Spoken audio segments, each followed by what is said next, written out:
Hello, all, and welcome to the Peace Before Christmas.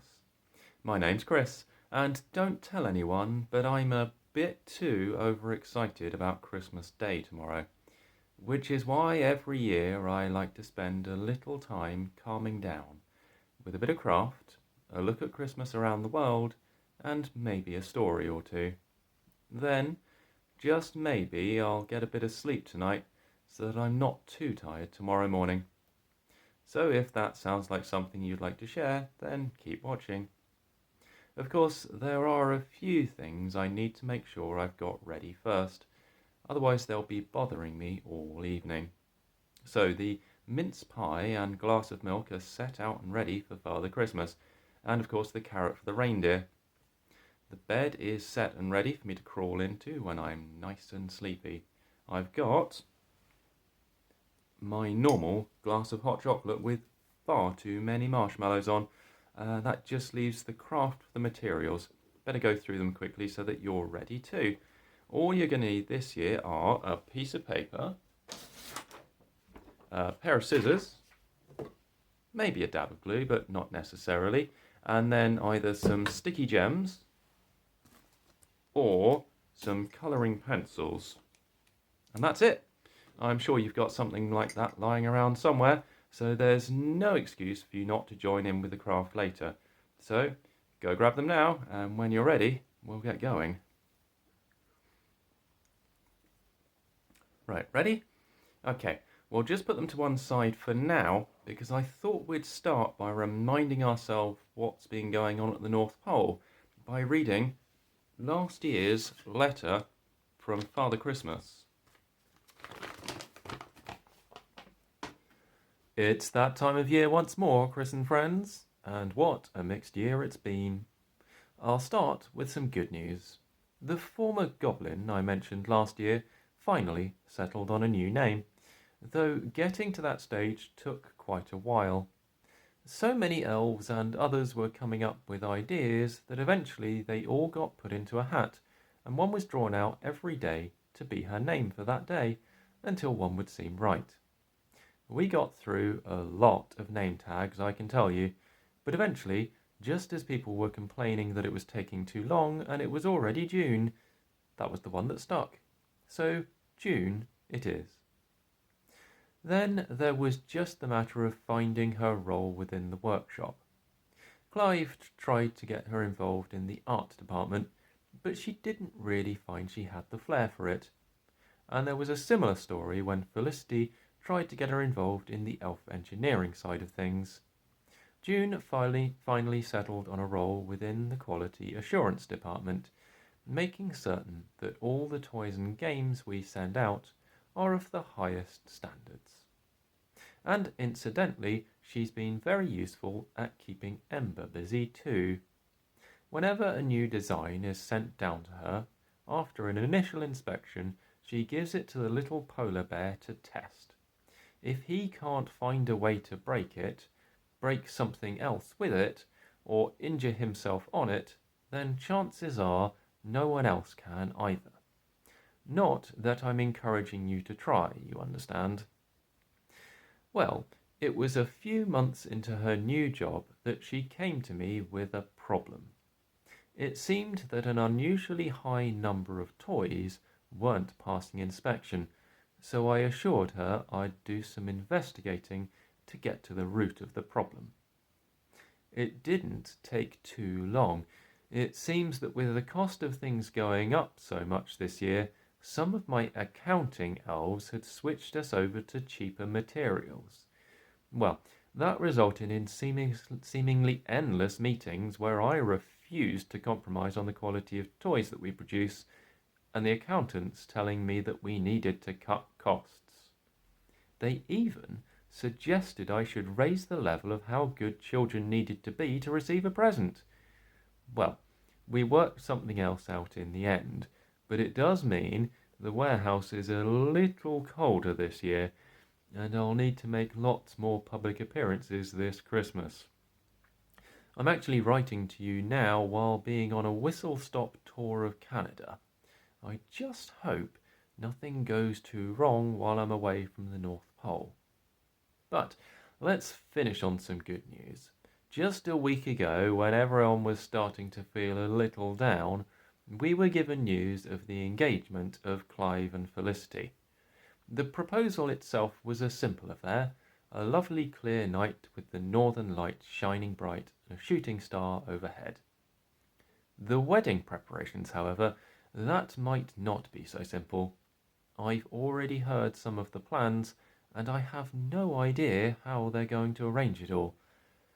Well, I'd better get back to it. I can see Vancouver in the distance. Have a good Christmas, all. Father Christmas.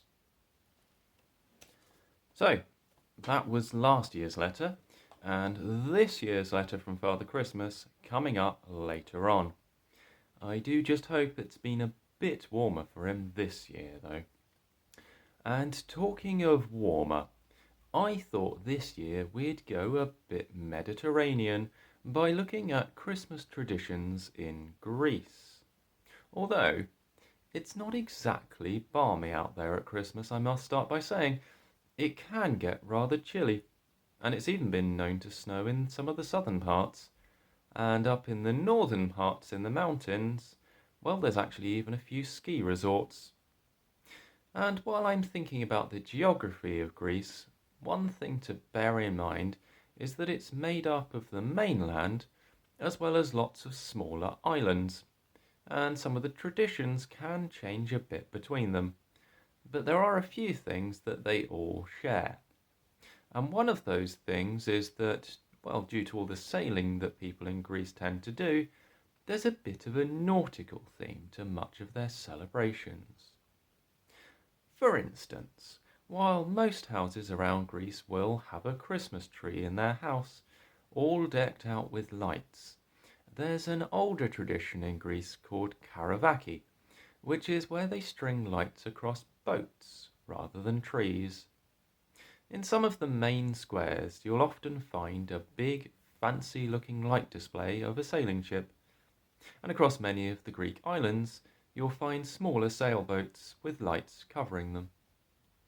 And then some people also have model boats covered in lights as well. And that tradition continues with the carol singing too. Children will sometimes go from door to door singing carols, or calendar as they're called, and they'll be accompanied by a triangle or a drum for musical backing, and sometimes they'll be carrying paper boats, or maybe model boats, often ones that they've made themselves. Now, another thing that Greece is known for are very old stories, and indeed there's one about Christmas that has its roots in various countries across southeastern Europe. This one is regarding some evil creatures called Kallikantzaroi. These horrible and seemingly quite stupid creatures were said to spend the whole year living underground, chopping at the world tree in order that it would fall over and take the earth out with it. However, Kallikantzaroi really didn't like the light, and during Christmas, the darkest days of the year, just as they were about to finish their work, they would be lured up to the surface to cause trouble instead. Only when they returned below ground at the end of the 12 days of Christmas, the world tree had healed itself, and so they would have to start again from scratch, and so it continued year on year. Now, while these creatures were on the surface causing mischief, to protect yourself from a Kallikantzaros getting into your house, there were supposedly a few things you could try, including leaving a colander outside your door. It seems these creatures were so dull-witted they'd spend all night trying to count the holes, and by the time they were done, it was morning again. Other suggestions included leaving sausages on your roof, leaving the fire burning all night to ward them away, and even chucking your old shoes on the fire, as the smell would be so bad it would keep anyone away. Indeed, Christmas decorations that precedes both boats and trees in Greece include thorny pieces of wood or sprigs of basil kept over a bowl of water, both apparently good options to drive off the horrible goblin creatures. So what about presents then? Well, they didn't turn up until January the 1st, and so it's a bit of extra time for children in Greece to wait. And though they are delivered by an elderly man with a big white beard, dressed in red and coming down the chimney, he's not called Father Christmas, nor is he called Santa Claus, or even St. Nicholas, but rather a different saint, St. Basil, or Agios Vasilia, as he's known in Greek. Indeed, January the 1st is St. Basil's Day, and that day begins with a particular tradition that the luckiest person, which usually means the oldest child, must be the first to enter the house in order that they will bring good fortune, and they must always make sure to do so using their right foot first. In some parts of Greece, though, the tradition also says that they must enter by stomping on a pomegranate, and the more seeds that fly out, the luckier the house will be for the year. Now, speaking of food, what Christmas celebration would be complete without it? And also, while we're on the subject of lucky things, we have Vasilopita, named after St. Basil, the recipe for which can vary a bit depending on who you ask, but it often contains nuts. And, as with many other countries, there's a penny placed inside the cake, and the person who finds it is deemed to be lucky for the next year.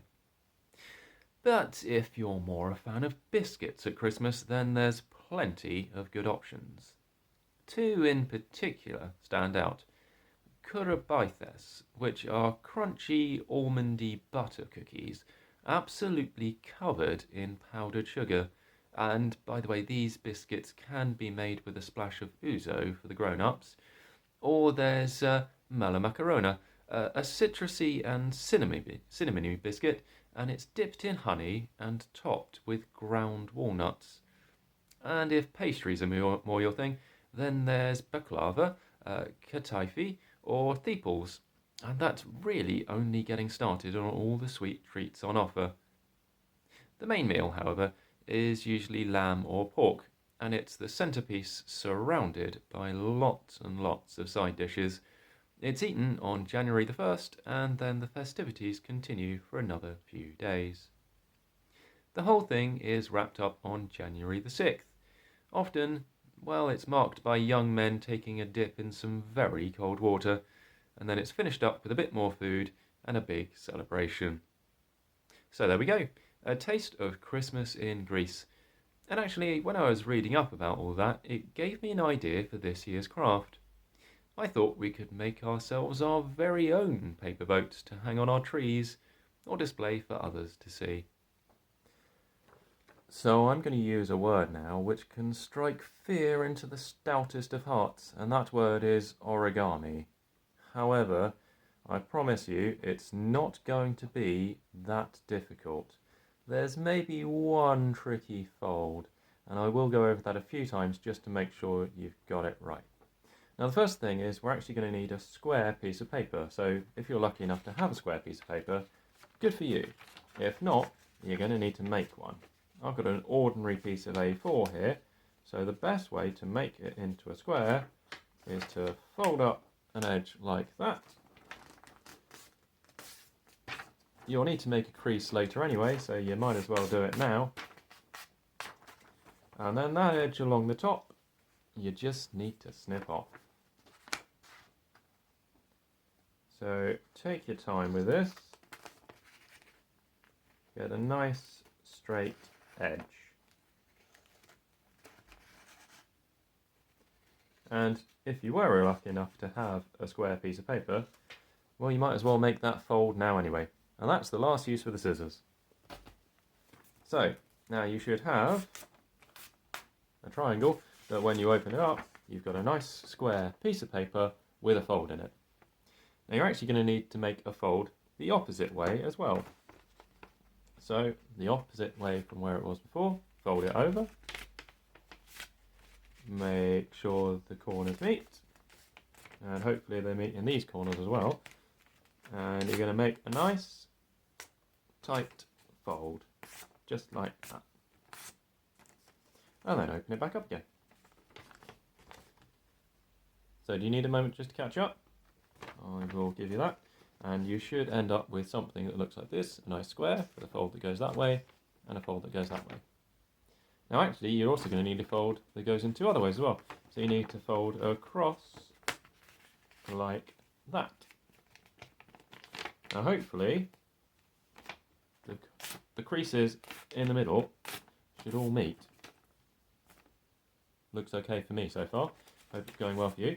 You can open that one up. So now you've got 3 creases in it. And then the final one is the opposite way to the previous one. So just like that, from side to side. And then open it up.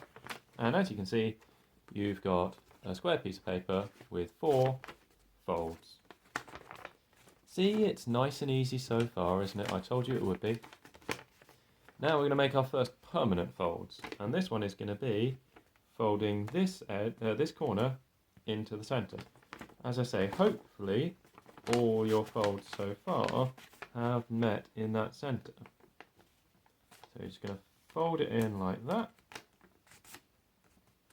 And this time, don't unfold it. So that's your first one.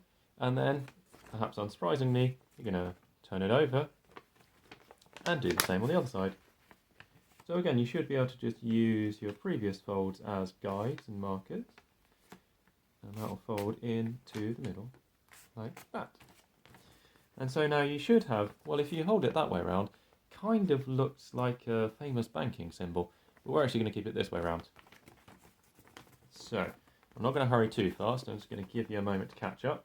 So you should end up with something that looks like that. You're folding in from the sides to the middle, like so. Now, this is the tricky fold that I mentioned earlier. As I say, I'm going to go over it a few times. What we're going to end up with is a square which is that size. And the way we're going to do it is we're going to fold these bits together and up at the same time. So they fold up and over like that, and you'll end up with like a standing up bit like that we'll fold down in just a moment, and the square that I mentioned before. And then that simply just gets squashed down. But we'll do that in just a moment. I just want to go over that a couple more times just to make sure you've got it, because it is the trickiest bit, as I say. So these 2 bits are going to fold in and meet together in the middle, and then you're going to end up with one bit standing up like that. One more time. Going to fold it in like that, and those 2 bits meet standing up, and then this bit just squashes straight down flat like that. So that's the bit that's folding up. So one more time, all in one go. So that folds together like that, and then that folds straight down like that. And then just reinforce those folds that you did before. Now, you want to take your right hand edge here, as you're looking at it, and fold that across like so. So that's the right hand edge. As you look at it, that's where you finish the big fold, and then you're just folding it across like that. And then just flip the whole thing over. And then this side, so the first bit, just folds across like that. And again, you just take a moment just to reinforce all the folds that you've got there. So you should end up with something that looks a little bit like that, which looks nothing like a boat, I will agree. However, we are incredibly close to the finish, because all we need to do is fold this top point here into the middle, just like that. And then suddenly, when we turn it that way up, that looks an awful lot more like a boat. I think you'll agree. And actually, that little fold there that you've got, you can actually use as a bit of a stand, which is very nice. I find quite nice. One other last thing that you may wish to do, you don't have to, is you might want to make one sail slightly smaller than the other. And the way you do that, fold one side down like that, and then fold it up, but just a little bit shorter than it was before. A bit like that. And then you can tuck that just inside, and there you go. Just like that, you see. Just one more time, just in case you weren't paying attention because you were doing a previous fold. So just fold it all the way down, right against the top of the boat there, and then just fold it up a little bit shorter of where it was before. And then, as I say, just tuck it inside just to make it nice and neat. And there you go. There's your finished origami boat. Now, as I say, in Greece, they decorate these boats with lights, and they normally string them all the way around the edge, all the way up the sails and up the masts. So if you've got some sticky dots or some stars or that kind of thing, you can use them here if you like. Or if you've got some felt tips, that works too. I've got some colouring pencils, so I'm going to use them. So I'm just going to get on with that now. Obviously, I don't have quite as much time as you do. So I'm just going to do this quite quickly. But you've got a bit more time than me, I'm sure. In fact, you can just carry on while I'm talking later. So I'm just going to colour these in nice and quickly. So that's the boat itself.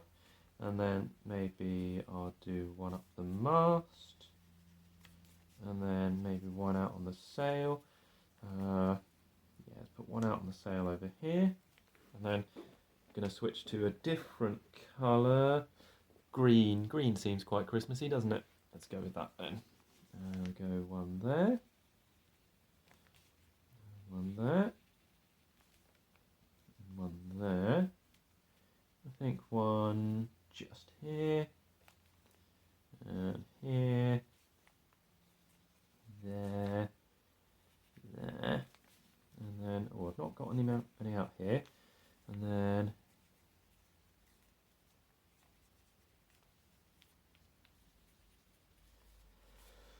almost there. How's yours looking? Hopefully your folds went quite well, so this bit should be nice and easy. Orange? I think orange is quite Christmassy in its own way.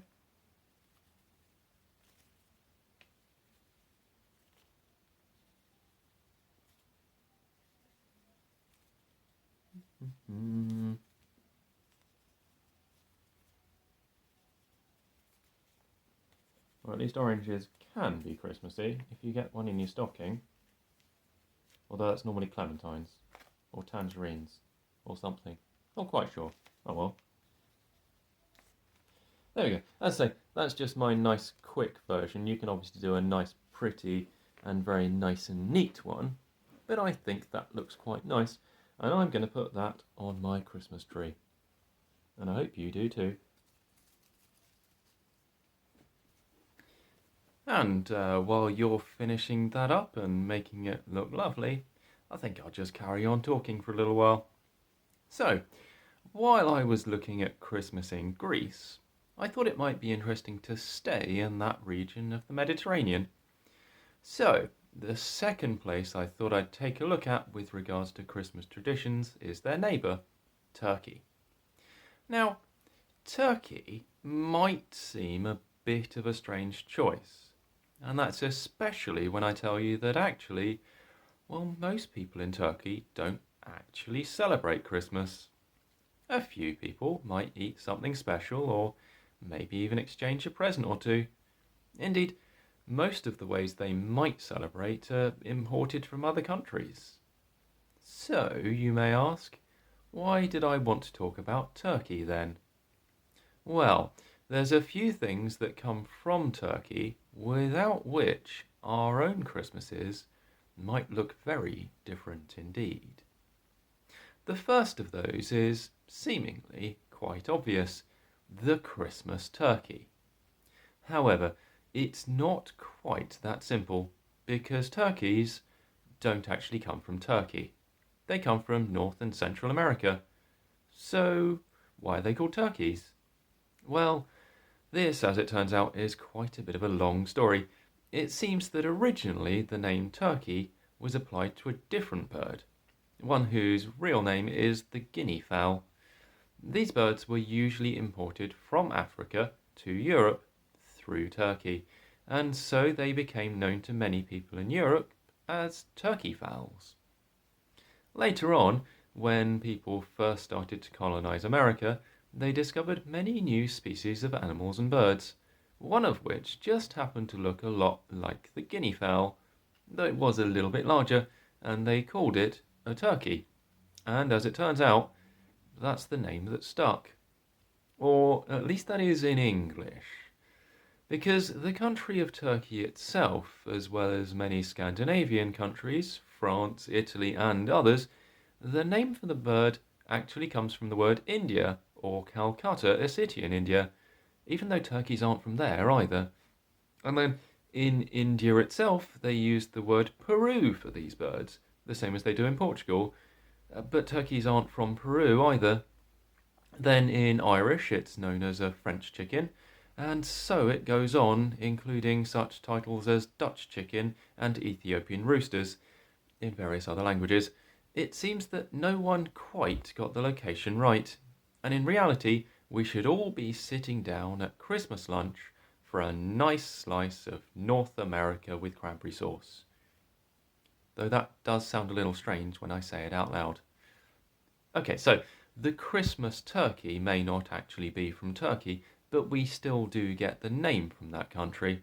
And this next one definitely does come from Turkey and is to many people far more important anyway. So, a long time ago, in about the year 300, there was once a man who lived in a place called Myra, which can now be found in southern Turkey. There are many stories about this man, and no one's quite sure which are true. What is known, though, is that he was a holy man. Indeed, he was a bishop of the city of Myra. And one story that has lasted all the many long years since he was around is one that saw three young sisters struggling for money and rather desperate. The father of these girls wanted them to get married and live happy lives, but he couldn't afford to pay for the weddings. Now, wanting to help, but not wanting any recognition for his charitable act or to inflict embarrassment upon the family for being forced to accept charity, our mysterious bishop came up with a plan. One night, he put a small purse of money through the window to their house before disappearing back into the night. The next day, the girl found the money, and quickly afterwards she was married. Then the stranger went back and did the same again, and so the second daughter was able to be married too. Now the father of the girls wanted to know who it was being so generous, and knowing he had a third daughter, and suspecting the same thing might happen again, he stayed up all night for the next few days. Sure enough, one night he saw a hand dropping a purse of money through the window, so he quickly rushed outside to see who it was. It turned out to be the Bishop of Myra himself, a man that we might know better by the name St. Nicholas.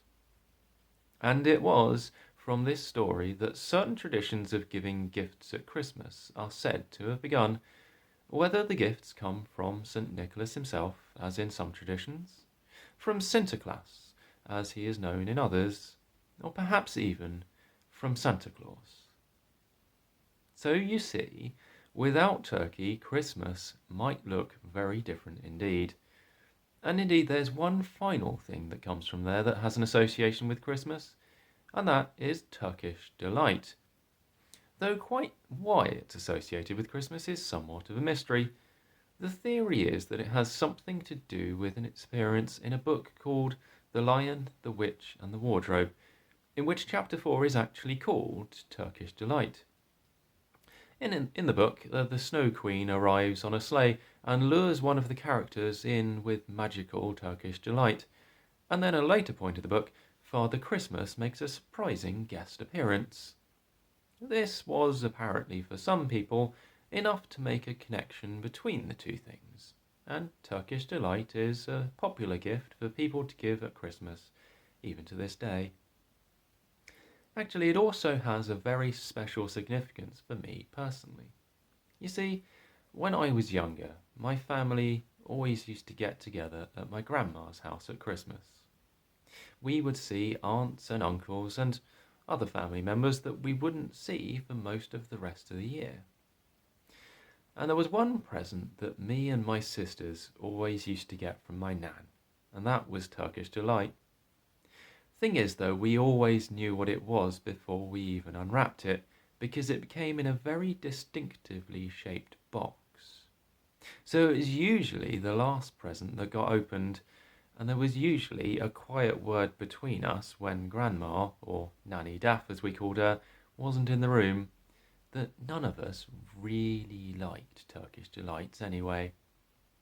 Now, Nanny Daff had a big impact on the lives of me and my sisters, and indeed the wider community as well. She received a local award for her work with providing Christmas lunches. So, when she died a number of years ago, there was a sad moment when I realised I would miss seeing that distinctively shaped present sitting under the tree. So, I decided to do something about it. And that meant that every year since, I've bought my sisters a box of Turkish Delights each. And yes, every year they remind me that they're not exactly the biggest fans of it. But we all know the real reason behind it. And that's to remember the Christmases we spent together with our grandma.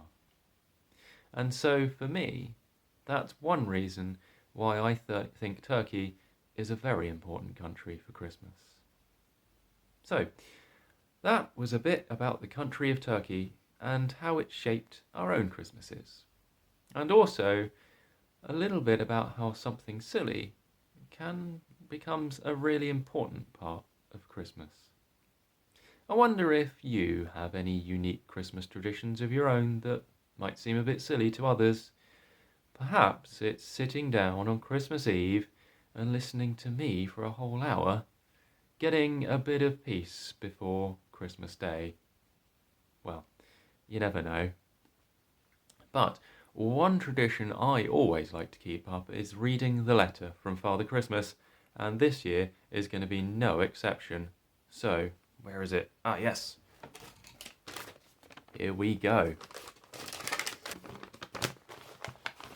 A very merry, nearly Christmas, Chris and friends, and I must say it's nice to be able to take a break and sit down to write this letter. It's all been rather busy as normal up here at the North Pole. This year we're a bit behind schedule due to the events of the long, hot summer. You see, while that kind of weather might be nice for you, when you live up here it can cause quite a few problems. The North Pole is supposed to be kept in a permanent state of winter wonderland. Magical snow laying on the ground, icicles hanging from ledges, snowmen dotted around. I'm sure you can imagine it. Well, due to the heat, it's all got a bit soggy and melty this year, and even started to have a negative effect on some of our buildings.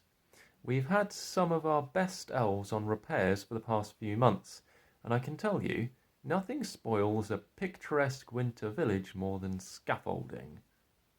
This also led to some of my elves, including June, to express concerns about my carbon footprint. I quickly tried to explain to them that magically powered reindeer aren't bad for the planet at all, but they told me it wasn't the way I was getting around so much as the amount of coal I was giving away to naughty children.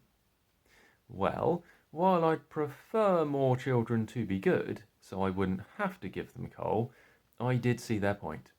So this year, if you've been naughty, the size of the coal you receive will be a lot smaller than previous years, if you get any at all. Incidentally, I thought Ember would be good at the task of smashing up the coal lumps into smaller sizes, and I was correct. However, there has been a huge surge in the number of dirty paw marks all over the village. In addition, I've also had a team installing solar panels and wind turbines to power the workshops. Elf engineer Felicity has been leading them, with Clive working on ways to make them fit seamlessly into the town. As I look out the window right now, I can see what looks like a large pair of paper pinwheels turning gently in the wind, so I think it's going well. And as I look around the village a little more, I just hope that once all this maintenance is done and all the paw prints are cleaned up, we can go back to the normal, magical view. Oh, And while I mention Clive and Felicity, I should let you know that plans for their wedding continue. A date has been set for September, so there's still plenty of time to plan, and I think they might need it. They're still trying to decide what colour flowers they're putting in the bouquets. Now, naturally, I suggested red and white, but apparently that's a bit too traditional for them. Anyway, I really should get back to work. Lots of last minute preparations to get ready, and there's never enough time to do it all. I hope you all have a wonderful time this year. Father Christmas. Oh dear. It seems that if it's not too cold at the North Pole, it's too warm instead. And it sounds like it's a bit of a mess up there with all the melting snow. And I don't know about you, but slushy melting snow can be rather horrible to look at, and not exactly great for walking in either. But that makes me wonder, how much snow have you actually seen? I know that I only normally see it every few years, and even then it's not very much. It's not very often at all that I see a proper layer blanketing the ground and get to experience it for real. And that actually leads me nicely into my story for this year. It's about a little girl called Millie, who's never seen real snow before. I simply call this next story Snow. "Oh no," said Dad one evening while looking at his phone. "What's wrong?" Millie asked between brushing her teeth getting ready for bed. "The weather forecast confirmed. It's going to snow tomorrow," he replied. "Snow?" Millie asked. "But that's great, Dad. I've never seen real snow before. I've only seen it in pictures and it looks amazing." Dad grumbled. "You say that now, but you just wait. It's cold, it gets everything damp, and it makes a complete mess of all your plans." "But it looks so pretty." "You'll see. It's not as good as it seems. Chaos on the roads, panic buying in the shops. A little bit of snow makes people act crazy." "Well, I'm looking forward to it anyway," Millie said as she dried her hands and headed to her bedroom. Her dad tucked her in and read Millie a story, but she didn't feel all that sleepy. Indeed, she stayed awake quite a bit longer, thinking about what it would be like tomorrow, trying to take peeks out of the window to see if the snow had already begun to fall. When she woke up the next day, she ran to the window and looked out. But it all looked the same as it had the day before. No snow. She was a bit sad as she ate her breakfast and saw on the TV that there was plenty of snow in other parts of the country. Her dad told her there might be some coming later, but later seemed a long way away. Then her dad reminded her that it was Thursday and she really needed to get ready for school, and so off she went to do just that. Before they left, Dad made sure that Millie had her gloves and her boots on and checked that she was warm enough, then drove her to school and dropped her off. Snow, or the lack of it, was the topic of conversation amongst all her friends as she greeted them that morning, and it continued to be all day. Some talked about how in the past they'd gone on skiing holidays or had visited relatives where it had snowed, and it all meant Millie just wanted the snow even more. It wasn't helped when there was a very quick dusting mid-morning which immediately melted on the ground. Then, finally, just before lunchtime, the main event happened. Snow came pouring down from the sky, the likes of which Millie had only dreamed. She struggled to pay attention during the lesson, and most of the other children did too. Eventually, the teacher abandoned the regular lesson for a few minutes so they could go and watch the window and see it come down. At lunchtime, they were let outside to experience it for real. It had only just begun to settle on the ground, but there wasn't enough to make even a small snowball yet. Nonetheless, it was fun just to run around with the snow blowing in her face. Millie was disappointed when it was time to go back inside again, and she was a little distracted by the view from the window as the snow continued to fall all afternoon. She was also a bit distracted as the warmth in the room melted the snow in her hair, and occasionally a little drip ran down the back of her neck. Her jumper felt a little heavier than usual too, with the slight dampness that had crept beneath her coat while outside. The end of the day came, and she was one of the first to the door. Her dad didn't see her coming at first, and instead looking around at the snow with a slightly grumpy look. Then his face lit up as he saw her. "Time to get home," he said. "This should be eventful." Millie just had time to say goodbye to her friends before taking her dad's hand and heading to the car. As she walked along, the world looked like a different place with a layer of snow covering it all. It sounded different too, muted by the softness of the scene. Even the sound of horns honking and grown-ups talking loudly at each other seemed dulled. The car journey home seemed to be exactly as bad as her dad had warned, and he used every negative word Millie could imagine to describe how terrible the traffic truly was. The whole thing took at least 3 times as long as it should have done, and once they got home and inside, Daddy collapsed down on the sofa to rest, before immediately realizing it was now time to start making dinner. With a huff, he got back to his feet and asked Millie to get changed out of her uniform so he could put some laundry on, and she went upstairs and got into her pyjamas. As they sat down and ate dinner, they both kept glancing at the window, at the snow which had slowed down quite a bit and was now only lightly sprinkling on the rooftops. Millie kept smiling, even as the light outside began to fade. Finally, her dad smiled back at her. "You know, maybe you've got a point about this snow," he said. "What do you mean?" Millie asked. "Well, when you sit down and really look at it, it is rather beautiful." "See, Dad, I told you." Her dad put another mouthful of food in his mouth and chewed it slowly.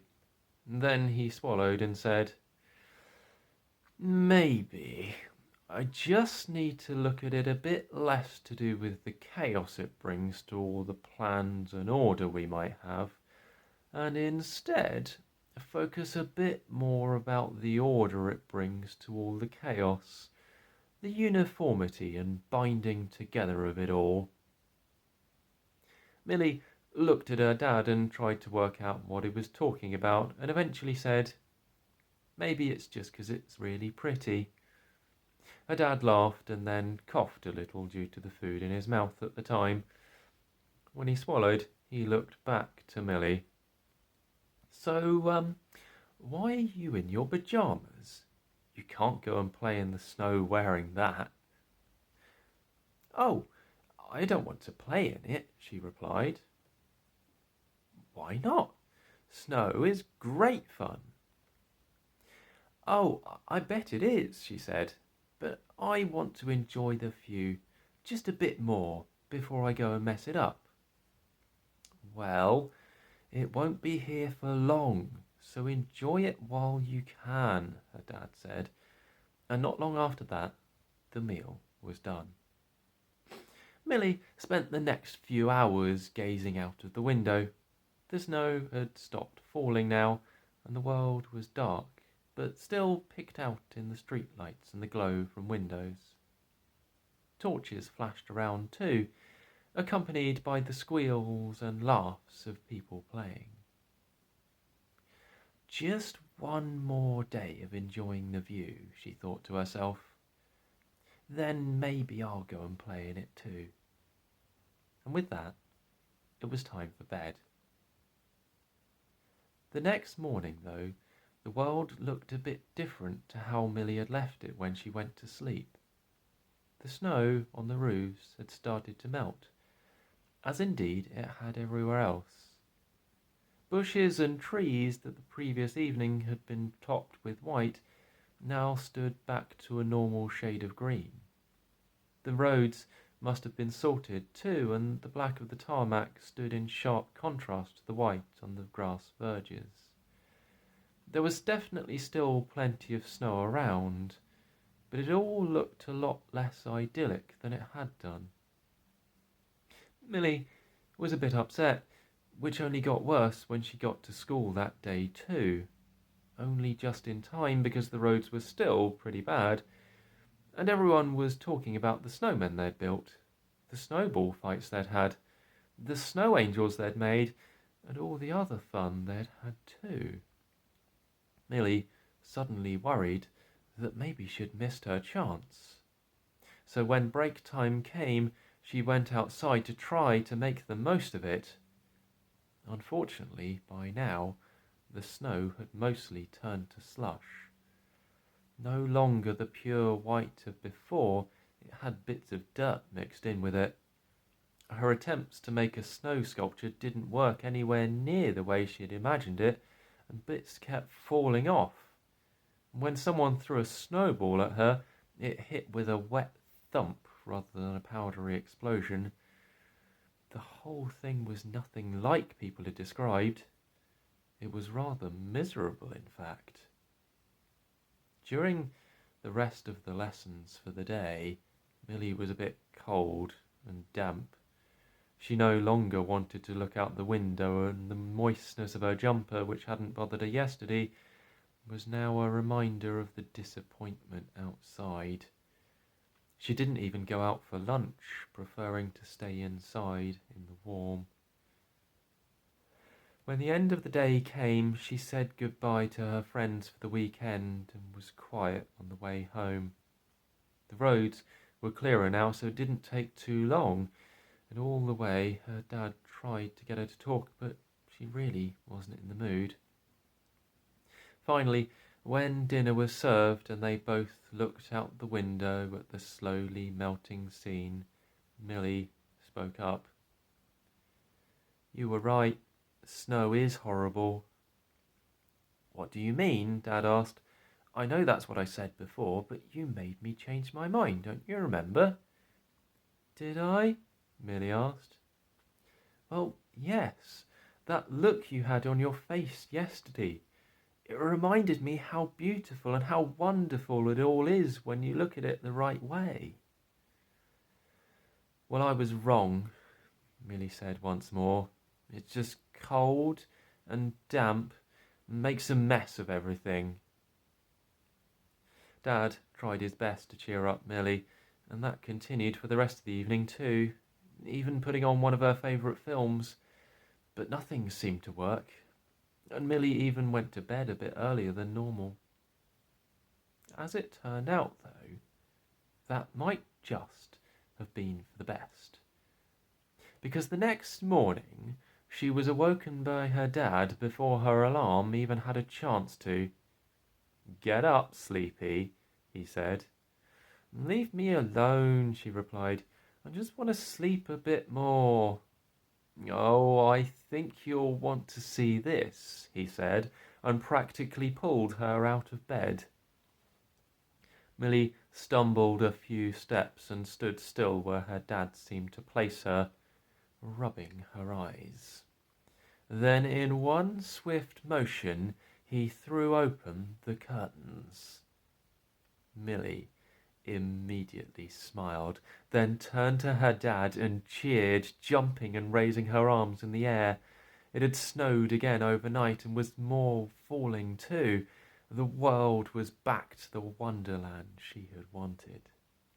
"So, do you still want to stay inside and enjoy the view?" her dad asked. "No, I want to go and play," she answered excitedly. "Well, okay, but we better get some breakfast first." Millie tried to do everything as quickly as possible, not wanting to waste another second. She put her socks on in between mouthfuls of cereal and was putting her coat on even as she was leaving the house. Dad struggled to keep up, and she ran to the park. And when they saw the field covered in snow with just a few other people in it, she was absolutely delighted. Millie and her dad played the morning away, and after lunch they went back for more. Meeting some of her friends, they worked together on a snowman and more. She didn't care about messing up the view now. She just wanted to make the most of it. When the pair returned home for dinner that evening, she couldn't stop smiling, even though she knew it wouldn't last forever. And she was right, too. Within a few days, the snow melted away again. But she always held on to the memories she had of that magical time. And both Millie and Daddy looked forward to a day when it might snow again. Well, that's our story for this year done. And it seems that Millie was lucky enough to get a second chance to learn to enjoy what she has while it's around. However, we don't always get a second chance, so the next time an opportunity comes up, make sure you take it the first time. Now, the problem is, though, that once our story is finished, that means our time together is almost done too. Unfortunately, though, we're not quite done yet. There's one last thing I like to do every year, and that's to tell a poem about a man I mentioned earlier. And that's right, it's time for a visit from St. Nicholas. 'Twas the night before Christmas, when all through the house not a creature was stirring, not even a mouse. The stockings were hung by the chimney with care, in hopes that St. Nicholas soon would be there. The children were nestled all snug in their beds, while visions of sugar plums danced in their heads, and Mamma in her kerchief, and I in my cap, had just settled our brains for a long winter's nap. When out on the lawn there arose such a clatter, I sprang from my bed to see what was the matter. Away to the window I flew like a flash, tore open the shutters, and threw up the sash. The moon on the breast of the new-fallen snow gave the lustre of midday to objects below, when what to my wondering eyes should appear but a miniature sleigh and 8 tiny reindeer. With a little old driver so lively and quick, I knew in a moment it must be St. Nick. More rapid than eagles his coursers they came, and he whistled and shouted and called them by name. Now Dasher, now Dancer, now Prancer and Vixen, on Comet, on Cupid, on Donner and Blitzen, to the top of the porch, to the top of the wall, now dash away, dash away, dash away all. As dry leaves that before the wild hurricane fly when they meet with an obstacle mount the sky, so up to the housetop the coursers they flew, with a sleigh full of toys, and St. Nicholas too. And then in a twinkling I heard on the roof the prancing and pawing of each little hoof, as I drew in my head and was turning around. Down the chimney St. Nicholas came with a bound.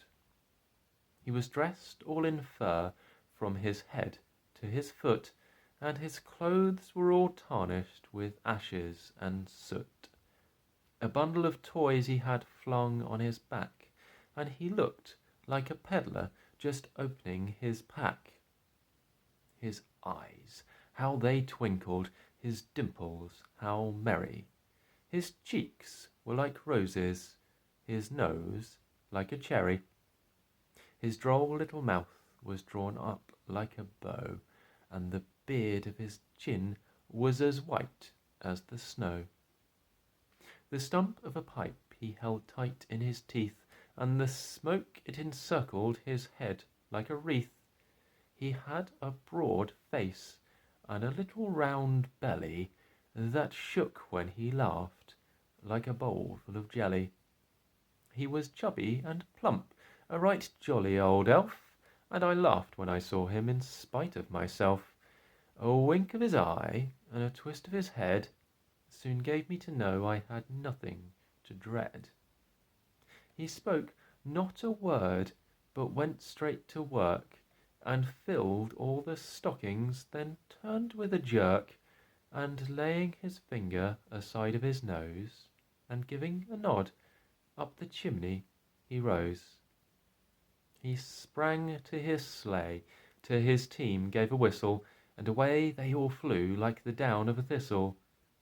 But I heard him exclaim, ere he drove out of sight, "Happy Christmas to all, and to all a good night." Well, that's us done. Our time has run. I hope that you all had good fun. And sorry, I really must stop doing that. Every time I read that poem, I just seem to get stuck in a rhyming mood. But really, though, we are out of time. My drink's gone cold and my bed is calling. It's time for sleep and I must stop stalling. Oh dear, there he goes again. Well, before I get stuck talking in rhyming couplets entirely, I will just take this final opportunity to say good night and to wish you all a very Merry Christmas. Good night.